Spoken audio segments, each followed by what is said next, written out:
Hello students, मैं अमित शर्मा दर्शन academy में आप सभी का स्वागत करता हूं। आज हम पढ़ेंगे इतिहास के उस महानायक के बारे में जिसके युद्ध कौशल को, जिसकी वीरता को, जिसकी रणनीतियों को इतिहास के पन्नों में कहीं पर समेट दिया गया है, कहीं पर छिपा दिया गया है। उन्हें वह स्थान नहीं दिया गया जिसे वो डिजर्व करते हैं। उनके बारे में शायद आप लोगों को भी काफ़ी कम पता होगा। हालांकि एग्जाम के पॉइंट ऑफ व्यू से, प्रतियोगी परीक्षाओं को ध्यान में रखें यदि हम, तो वह काफ़ी इंपॉर्टेंट है। उनसे कई सारे क्वेश्चंस पूछे गए हैं। हम पहले बारीकियों के साथ में उनका अध्ययन करेंगे। हम एग्जाम पर फोकस होकर हर एक उस प्रश्न को उठाएंगे जो कि प्रतियोगी परीक्षाओं में पूछा जाता है, और संभावित प्रश्न जो होंगे यानी पॉसिबल क्वेश्चन जो बन सकते हैं उन पर हम उनका भी अध्ययन करेंगे। सबसे पहले मैं आपको क्वेश्चंस दूंगा, वो क्वेश्चंस जो प्रतियोगी परीक्षाओं में, कॉम्पिटिटिव एग्जाम्स में पूछे गए हैं, प्रीवियस ईयर क्वेश्चंस हैं, उनके माध्यम से आप कोशिश करना क्लू लेने की कि वो आखिर वीर योद्धा कौन है। ठीक है, चलिए देखते हैं। मुझे उम्मीद है कि आप शायद इनके बारे में सोच पाए। क्वेश्चन पूछा जाता है कई बार, ये क्वेश्चन पूछा गया है, मैंने इन्हें सिर्फ स्लाइड के फॉर्म में एक इस तरीके से पूरा स्ट्रक्चर दे दिया है। आप यहां पे देखिए, ये क्वेश्चन कई बार एग्जाम में पूछा गया है। हुमायूं के समकालीन वह हिंदू शासक कौन था जिसने लगातार 22 लड़ाइयां जीती हैं। आप जैसे ये सुनते हो ना, हुमायूं के समकालीन, मुझे पता है आपके दिमाग में सिर्फ एक ही नाम क्लिक करता है, वो है शेर शाह सूरी। लेकिन आप एक चीज तो जानते हो, और मुझे पता है कि आपने जैसे ये देखा होगा हिंदू शासक, तो आपके दिमाग से वो ख्याल खत्म हो चुका होगा। ठीक है, सेकंड क्वेश्चन देखते हैं। वह हिंदू शासक कौन था जिसने आगरा को मुगलों से बिना लड़ी जीत लिया। ठीक है, तो ये क्वेश्चन भी पूछा जा चुका है। तुगलकाबाद की लड़ाई का विजेता कौन था। तुगलकाबाद में जो लड़ाई हुई थी मुगलों की, वो किसके साथ में हुई थी और उसका विजेता कौन था, ये क्वेश्चन भी पूछा जा चुका है। दिल्ली का अंतिम हिंदू शासक कौन था, मोस्ट इंपॉर्टेंट क्वेश्चन है, कई बार पूछा जा चुका है। विक्रमादित्य की उपाधि ग्रहण करने वाला अंतिम शासक कौन था, या फिर अंतिम हिंदू शासक कौन था, यह क्वेश्चन भी कई बार पूछा जा चुका है। पानीपत की दूसरी लड़ाई अकबर और किसके बीच में हुई। इसे तो आप हर कॉम्पिटिटिव एग्जाम में देखोगे, किसी भी एग्जाम का आप प्रीवियस ईयर उठा लीजिए, ये क्वेश्चन तो आपको मिलेगा ही मिलेगा। और यदि आपको यहां पर भी अंदाजा नहीं हो रहा है ना, इसका मतलब तो ये आपने हिस्ट्री पढ़ी ही नहीं है। आपको यहां अंदाजा हो जाना चाहिए मैं किसके बारे में बात कर रहा हूं, कि अकबर के सामने कौन था पानीपत की दूसरी लड़ाई में। आगे बढ़ते हैं। हुमायूं के समकालीन, समकालीन का मतलब उसी समय के दौरान, वह हिंदू शासक कौन था जिसे उसकी युद्ध कला और प्रसिद्ध हवाई हाथी के लिए जाना जाता है। और मुझे उम्मीद है कि आपके दिमाग में सिर्फ एक ही ख्याल आ रहा होगा, और वह कौन है, कोई और नहीं बल्कि वह है सम्राट हेमचंद्र विक्रमादित्य। इनके युद्ध कौशल के बारे में जब आप जानोगे ना, तो यकीन मानो रोंगटे खड़े हो जाएंगे। इनके युद्ध कौशल के बारे में जानोगे, इनकी रणनीतियों के बारे में जानोगे।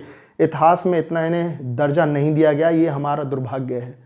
हम जानेंगे इनके बारे में एक एक चीज, एग्जाम के पॉइंट ऑफ व्यू से पढ़ेंगे, लेकिन हम बहुत ज्यादा डिटेल में भी नहीं, इतना भी डिटेल में नहीं जाएंगे कि हम भटक जाएं। बिल्कुल एग्जाम के पॉइंट ऑफ व्यू से पढ़ेंगे। देखिए, मैं आपको हर क्वेश्चन को कवर करूंगा। सबसे पहले यदि हम बात करें इनके जन्म के बारे में, तो जो हेमू है, इनका प्रारंभिक नाम जो था वो हेमू था। हेमू जो है, उनका जन्म हरियाणा के रेवाड़ी में हुआ है, लेकिन जन्म तिथि को लेकर विभिन्न इतिहासकारों में मतभेद है। तो जन्म तिथि के ऊपर कभी क्वेश्चन ना तो बना है ना बन पाएगा, क्योंकि इसमें मतभेद है। ठीक है, इनके प्रारंभिक जीवन के बारे में बात करते हैं कि इनकी अर्ली लाइफ जो थी, प्रारंभिक जीवन था वो कैसा था। ये इनका जो प्रारंभिक जीवन है उसके बारे में यदि हम बात करेंगे, तो मैं आपको बताना चाहूंगा कि इनके परिवार की वित्तीय स्थिति जो थी, आर्थिक जो हालात थे वो सही नहीं थे। उसी वजह से इन्होंने अपना कार्य प्रारंभ किया, अपना व्यापार शुरू किया, और ये एक व्यापारी के रूप में कार्य करते थे। और ये व्यापार किसका करते थे भैया, नमक का। लेकिन है भैया, प्रतिभाशाली लोग हैं, इनकी प्रतिभा छिपाई से नहीं छुपेगी। इन्होंने व्यापार चालू किया और व्यापार में भी एक अच्छा मुकाम हासिल कर लिया। जब अच्छा मुकाम हासिल करोगे भाई, तो जिसके शासन में कर रहे हो काम, उसकी नजर आप पे पड़नी है। उस समय यदि हम बात करें व्यापारी के रूप में, मैं आपको और भी चीजें बताना चाहूंगा कि व्यापारी तो थे ही थे अच्छे, साथ में क्या थे, अच्छे व्यापारी होने के साथ साथ अच्छे घुड़सवार थे, हॉर्स राइडर बहुत अच्छे थे। उसके साथ में क्या थे, अच्छे पहलवान, और कई भाषा और विषयों के ज्ञाता थे, यानी कि नॉलेज का तो भंडार थे। भाषा की बात करें तो हिंदी है, संस्कृत है, अरबी है, फारसी है। विषय की बात करें तो अंक गणित के भी ज्ञाता थे। तो आप समझ चुके होंगे कि एक बहुत ही नॉलेजेबल पर्सन है। ठीक है, डाइवर्स पर्सन है, जिसे बहुत सारी चीजें, कहते हैं ना बहुमुखी प्रतिभा का धनी, जो मतलब बहुत सारी चीजें उसे पता है। ठीक है, अब मैं बात कर रहा हूं कि एक अच्छे व्यापारी थे और काफी इन्होंने नाम कमाया। तो भैया नाम कमाया तो जो वहां का शासक है उसकी नजर तो आप पे पड़नी है। और उस समय शासन किसका था भैया? इस्लाम शाह। इस्लाम शाह ने ना 1545 से 1554 तक शासन किया है। ये इस्लाम शाह कौन है? ये इस्लाम शाह शेरशाह सूरी का ही पुत्र है। शेरशाह सूरी की मृत्यु के बाद में कौन राजा बन गया था? इस्लाम शाह। अब इस्लाम शाह की नजरें किस पर पड़ी भैया? हेमू पर, कि यार ये तो बहुत अच्छा व्यापारी है, इससे बातें की जाए, इसे बुलाया जाए। उन्होंने इन्हें दरबार में बुलाया, आमंत्रित किया और दरबार में बुलाकर इनसे बोला कि हमें आपकी जो व्यापार की नीतियां वो काफी पसंद हैं, तो हम चाहते हैं कि आप हमारे राज्य में जो व्यापार से संबंधित पोस्ट है, जो पोजीशन है, उसे ले लें। उसे बोलते थे शाहने बाजार। क्या बोलते थे? शाहने बाजार, यानी बाजार का अधीक्षक, बाजार का मुखिया। और इन्हें बना दिया गया, हेमू को क्या बना दिया गया भैया? बाजार का अधीक्षक, यानी कि शाहने बाजार। इन्होंने वहां जो बाजार की नीतियां थी उसमें बहुत जबरदस्त सुधार किए। इस बात से कौन खुश हो गया भैया? इस्लाम शाह खुश हो गया। इस्लाम शाह बोले यार इन्होंने तो बहुत अच्छी रणनीति यूज करी है, इन्होंने तो बहुत अच्छे सुधार किए हैं। तो उसने प्रसन्न होकर, खुश होकर के एक और पोजीशन इन्हें दे दी, और वो क्या थी? दरोगा ए चौकी, जिसे क्या कहते हैं हम शुद्ध हिंदी में बात करें तो गुप्तचर विभाग का अध्यक्ष। आपको इतना तो अंदाजा होगा ही, यदि आपने इतिहास में थोड़ा सा भी अध्ययन किया है तो आपको पता होना चाहिए कि जो गुप्तचर विभाग है वो राजा के सबसे घनिष्ठ लोगों को मिलता है, जो उसके बहुत ज्यादा नजदीक होते हैं, क्योंकि गुप्त सूचनाओं को वो पहुंचाते हैं उसके पास में। और ये विभाग भी मिल गया।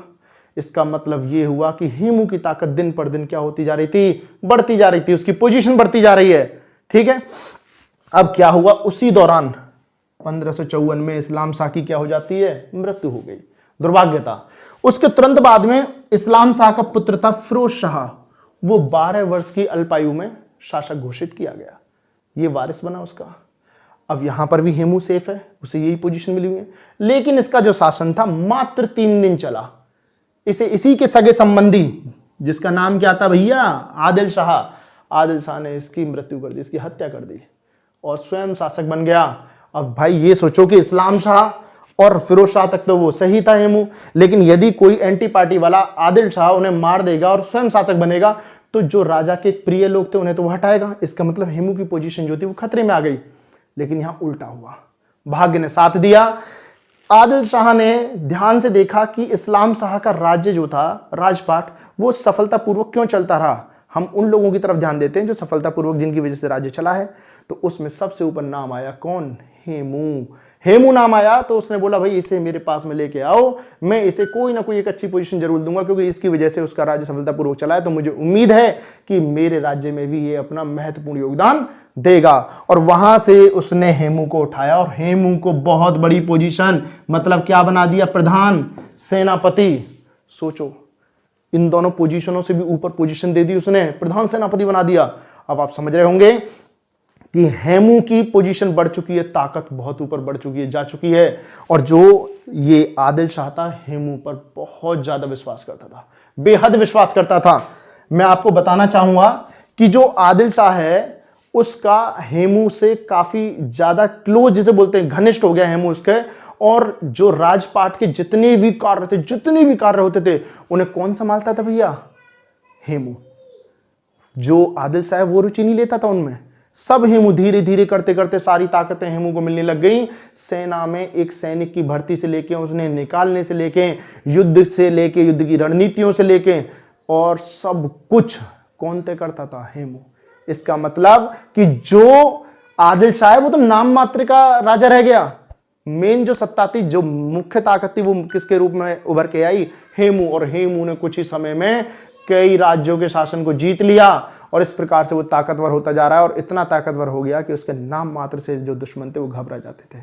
और हेमू का सिर्फ एक ही स्वप्न था कि वो कैसे भी करके, कुछ भी करके मुगलों को भारत से बाहर कर दे। और इसके लिए उसने अपने अभियान को शुरू करना प्रारंभ कर दिया। जैसे हेमू के अभियान के बारे में यदि हम बात करते हैं, मैं आपको बहुत ही अच्छे तरीके से समझाऊंगा, आप बिल्कुल फोकस्ड होकर समझते रहना। हेमू ने क्या किया? यदि हम हेमू के अभियान के बारे में बात करें तो हेमू ने क्या किया कि बंगाल से अपना अभियान शुरू किया। उसने पहले बंगाल अभियान चालू किया, उसके बाद में ब्याना जीता, ब्याने के बाद में इटावा जीता, इटावा के बाद में संबल जीता, संबल के बाद में कल्पी जीता। और ये वो क्षेत्र थे जिन पर मुगलों का कुछ ना कुछ अधिकार था, उनके कुछ ना कुछ बंदे वहां पर नेतृत्व कर रहे थे। और वहां से मुगलों को निकाल दिया। तो ये तो कंफर्म हो चुका है कि मुगलों के एंटी पार्टी खड़ी हो रही है, और वो भी ऐसी कि जो उन्हें सफाया करते हुए जा रही है। लेकिन हेमू की नज़र कहाँ पर थी? दिल्ली पर। वो चाहता था कि दिल्ली से कैसे भी करके वो हुमायूं को वहां से खदेड़ दे और भारत से क्या हो जाएंगे मुगल बाहर। उसने इसकी शुरुआत, इसके मौके को तलाशा। उसने देखा कि सही अवसर आते ही मैं ये काम करूंगा, और वह वहां पर ये सारी विचारधाराओं को लेकर काम कर ही रहा था कि अचानक से एक बहुत ही बड़ी घटना घटित होती है कि जो हुमायूं था उसकी मृत्यु हो जाती है। शेर मंडल पुस्तकालय जो था उसकी सीढ़ियों से गिरकर उसकी मृत्यु हो जाती है। हम हुमायूं को भी डिटेल में पढ़ेंगे बहुत अच्छे से। हुमायूं की मृत्यु हो गई, और जो ये मृत्यु थी ये हेमू के लिए किसका काम करने लगी भैया? हेमू के लिए तो एक अवसर था भैया। ये क्या था? अवसर। हेमू को अवसर मिल गया, मौका मिल गया दिल्ली जाने का। उसने कहा कि अब मुझे कोई नहीं रोक सकता और मैं दिल्ली जाऊंगा। उसने अपना दिल्ली का अभियान चालू किया और दिल्ली की ओर बढ़ने लगा। अब भाई साहब जब दिल्ली की ओर बढ़ोगे तो रास्ते में एक जगह आएगी, और उस जगह को किसका नाम दिया जाता है जनरली? जब आप उधर से लौट के आओगे तो कौन सी जगह मिलेगी? वो आगरा। दिल्ली पहुंचोगे तो बीच में आगरा तो पड़ेगा, और यह वह स्थान था जहां पर मुगलों की सत्ता कायम थी, मुगलों का शक्ति का मुख्य केंद्र था। और मैंने आपको बताया था हेमू की ताकत असीमित हो चुकी थी। जैसे ही हेमू आगरा की ओर आया तो वहां जो मुगलों का जो सेनापति था जिसका नाम था सिकंदर खां, उसे जैसे ही ये सूचना मिली कि भाई हेमू आ रहा है, जगह छोड़कर भाग गया।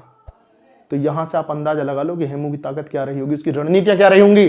वो आगरा छोड़ के भाग गया, और हेमू बिना लड़े ही आगरा को जीत चुका था। अब वो आगरा जीत चुका है, आगरा जीत चुका है, और कहां की ओर बढ़ रहा है? वो दिल्ली की ओर। अब ये तो दिल्ली की ओर बढ़ रहा है, यहां दिल्ली जा रहा है हेमू, ठीक है। उधर इतिहास में दूसरी ओर एक और घटना घटित हो रही थी, एक और कहानी चल रही थी, एक और गाथा चल रही थी। वो किसकी थी? मुगलों की। हुमायूं की मृत्यु हो चुकी है। जब हुमायूं की मृत्यु हो गई तो उस समय जो उसका पुत्र था वो पंजाब में था, अकबर, कलानौर में। उसे जैसे ही ये सूचना मिली बैरम खां को, वो उसका संरक्षक था, तो बैरम खां को जैसे ही उसकी सूचना मिली तो बैरम खां ने अकबर का वहीं पर क्या कर दिया भैया? राज तिलक, वहीं राज तिलक किया और स्वयं को अकबर का संरक्षक घोषित कर दिया। अकबर से तो किसी को कोई दिक्कत नहीं थी शासक बनने से, लेकिन बैरम खां शक्ति के रूप में उभर रहा था, इस बात से कई लोगों को दिक्कत थी। मैं आपको बैरम खां भी पढ़ाऊंगा, लेकिन अभी थोड़ा शॉर्ट में बता देता हूं कि जैसे ही बैरम खां शक्ति के रूप में उभर रहा था, लोगों को इससे दिक्कत थी, और उनमें एक बहुत बड़ा नाम सामने आ रहा था जो बैरम खां का विरोधी था, और वो कौन था भैया? तारदी खां। उसने बोल दिया ऐसा कैसे हो जाएगा भाई, आप क्या कर रहे हो? अकबर को शासक घोषित कर रहे हो, लेकिन ये तो बच्चा है, ये तो शासन करेगा नहीं, शासन तो आप करोगे। जैसे ही उसने देखा इसके विरोध के स्वर उठ रहे हैं, उसने कहा एक काम करो, फिलहाल आप दिल्ली जाओ और दिल्ली को बचाओ। दिल्ली मुख्य केंद्र था। तारदी खां भी खुश हो गया कि चलो भाई ठीक है, अच्छी बात है, कम से कम दिल्ली तो भेज रहा है मेरे को। तो तारदी खां क्या कर रहा है? अब यहां से दिल्ली की ओर निकल रहा है। उधर से कौन आ रहा है? हेमू आ रहा है। इधर से तारदी खां निकल चुका है मुगलों के लेकर, उधर से कौन आ रहा है? हेमू। और बहुत ही इंटरेस्टिंग बात होने वाली है, और वो कौन सी थी? तुगलकाबाद का युद्ध। भीषण युद्ध हुआ, और मुगल ये माने बैठे थे कि उन्हें हराने वाला कोई भी नहीं है, कोई नहीं हरा सकता उन्हें। तो मैं थोड़ा सा आपको समझाना चाहूंगा कि इनके जो पूरा संरचना होती थी युद्ध की वो कैसी होती थी। मजा आ जाएगा आपको, बिल्कुल रटने की जरूरत नहीं पड़ी, कहीं नहीं रटने दूंगा मैं आपको, यकीन मानो। एक तरफ तो मुगलों की सेना थी और उसका नेतृत्व कौन कर रहा था? तारदी खां, ठीक है। दूसरी ओर हम बात करें तो किसकी सेना थी? हेमू की। जो मुगलों की सेना थी उसका नेतृत्व ये होता था कि ये जो है ये साइड्स होती थी, इधर यहां सेना भी होती थी, इधर भी सीधे हाथ पे और दाएं और बाएं हाथ पे होती थी, और यहां पे तीरंदाज जो होते थे उनकी संख्या रहती थी, और यहां पर मेन योद्धा रहता था जो कि लड़ाई लड़ेगा, जिसके नेतृत्व में ये सेना काम कर रही है। मुझे उम्मीद है आप समझ गए। इधर सेना, बड़ी सेना की टुकड़ी, इधर बड़ी सेना की टुकड़ी, इधर तीरंदाज रहेंगे जो ऐसे घेरे रहेंगे, और यहां पर नेतृत्व चलेगा यहां से, ठीक है। उधर हम दूसरी तरफ बात करें यदि, तो इधर हेमू है। हेमू की अलग रणनीति थी। हेमू क्या करता था? यहां भी सेना है इनकी तरह, यहां भी है, लेकिन इन दोनों के मुकाबले यहां पर बहुत बड़ी सेना रखता था वो। हेमू यहां खुद रहता था, यहां उसके जो क्लोज बंदे थे वो नेतृत्व को संभालते थे, और इस तरीके से हेमू अपना पूरी संरचना बनाता था। मुगल बहुत ही खुश हैं, उन्हें ये लग रहा है कि उन्हें हराने वाला कोई नहीं है, और उनका नेतृत्व कौन कर रहा है भैया? तारदी खां। मुगलों की जो ये वाली सेना, ये वाली टुकड़ी, अब समझना, आप बहुत अच्छे से समझाऊंगा आपको यहाँ पे, इस वाली टुकड़ी ने इनकी हेमू की इस वाली टुकड़ी पर आक्रमण कर दिया। यहां इन सैनिकों ने यहां पर धावा बोल दिया, और जब ये धावा बोला तो तुरंत ही, और इसी प्रकार से यहां पे इन्होंने धावा बोल दिया, और ये जब धावा बोला तो क्या हुआ भाई कि इनके एक ही बार में इनके 3000 सैनिक मार दिए इन्होंने। ये बड़ा खुश हुआ तारदीघा यहां बैठा हुआ कि हम तो जीत रहे हैं। जब हम जीत रहे हैं तो फिर तो कोई दिक्कत वाली बात ही नहीं है।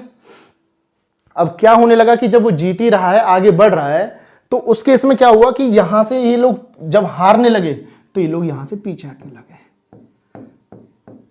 तारदीघा को लगा भाई साहब अब तो ये हार गए, इन्हें मैंने हरा ही दिया, ये मान लो कोई दिक्कत ही नहीं है। ये लोग पीछे हटने लगे और ये जब पीछे हट रहे हैं, ये सेना आगे बढ़ती जा रही है, इनकी दोनों टुकड़ियां आगे बढ़ती जा रही हैं। ये यहां से पीछे हटती जा रही है इसकी टुकड़ी, और ये टुकड़ी इन्हें दाएं इधर ले गई। और ये जो पीछे जा रहे थे ना, जिस बात से कौन तारदीघा खुश हो रहा था, वो तारदीघा की खुशी का नहीं थी बात, वो किसकी खुशी की थी? हेमू ने एक जाल बिछाया था और उस जाल में कौन फंस गया? तारदीघा। आप ये सोचो, ये सेना ये लड़ते लड़ते लड़ते लड़ते इधर भाग गई है, ये सेना लड़ते लड़ते लड़ते लड़ते इधर चली गई है।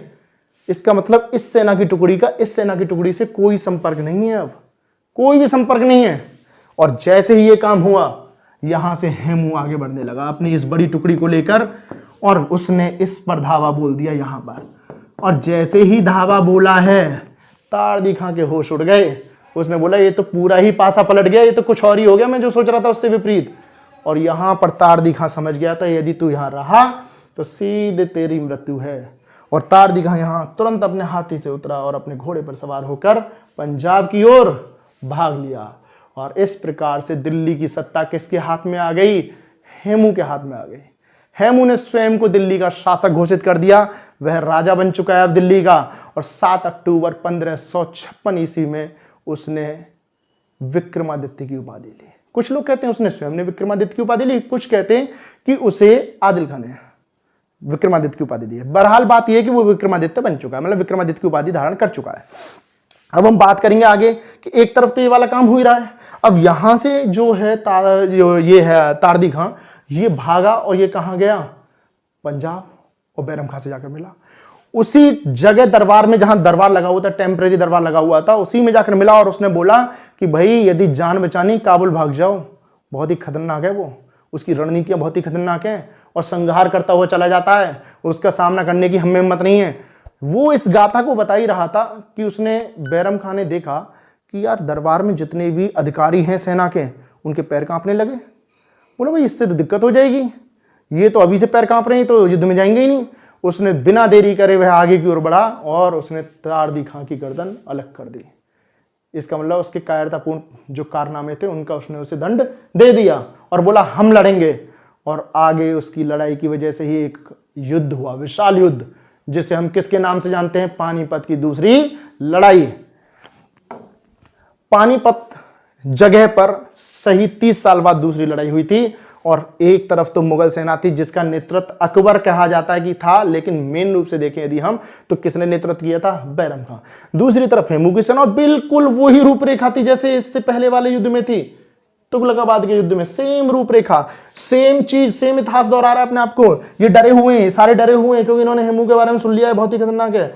यहां लड़ाइयां हो रही, इस तरीके से गए, इन्हें पता ही नहीं था कि वो वाला कारनामा पहले दोहराया जा चुका है। इधर से इनकी लड़ाइयां चल रही है, इधर जा रहे हैं, सेम काम हुआ। ये पीछे हटे और इधर लेके चले गए, ये भी पीछे हट रहे हैं और इधर लेके जा रहे हैं।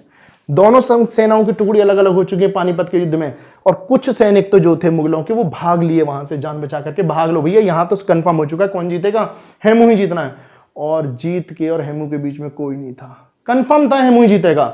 और हेमू ने सही बिल्कुल पुराने तरीके से ही वह आगे बढ़ा और आगे बढ़कर उस जैसे ही वो आगे आ रहा था, तो मैंने बताया था आपको यहां पर कौन रहते थे?